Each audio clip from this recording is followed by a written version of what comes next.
దీనికి మీరు contrast blouses వేసుకోవచ్చు. అది మా చాయిస్, మీ చాయిస్ ని బట్టి ఉంటుంది. కాంట్రాస్ట్ దుపట్టా బ్లౌజ్ కావాలంటే కాంట్రాస్ట్ దుపట్టా, ఇది పింక్ ఉంది కదా దీనికి ఎల్లో కాంట్రాస్ట్ బ్లౌజ్ దుపట్టాస్ వేసుకోవచ్చు. అది మన చాయిస్ ని బట్టి. దీంట్లో డిఫరెంట్ డిఫరెంట్ కలర్స్ ఉన్నాయి మన దగ్గర, 8 to 10 కలర్స్ ఉన్నాయి దీంట్లో మన దగ్గర. ఇది చూడండి,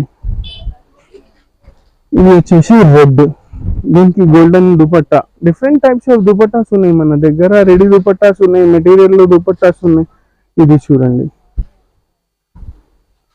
ఇది వచ్చేసి ఆర్గంజా దుపట్టా ఉంది, దీనికి 2 సైడ్ వర్క్ ఉంటుంది, డిఫరెంట్ డిజైన్ ఉంది, బాగుంటుంది, దీనికి చాలా మంచిగా మ్యాచ్ అవుతుంది. ఇవే కాకుండా దుపట్టాస్ లో ఇంకా వెరైటీస్ ఉన్నాయి, కలంకారీ దుపట్టాస్ కూడా ఉంటాయి మన దగ్గర. దీనికి హెవీ కలంకారీ దుపట్టాస్ కూడా వేసుకోవచ్చు. ఒక రెండింటికి వేసి చూపిస్తే చూడండి కలంకారీ దుపట్టాస్. ఇది చూడండి ఇంకొకటి కలర్ దీంట్లో.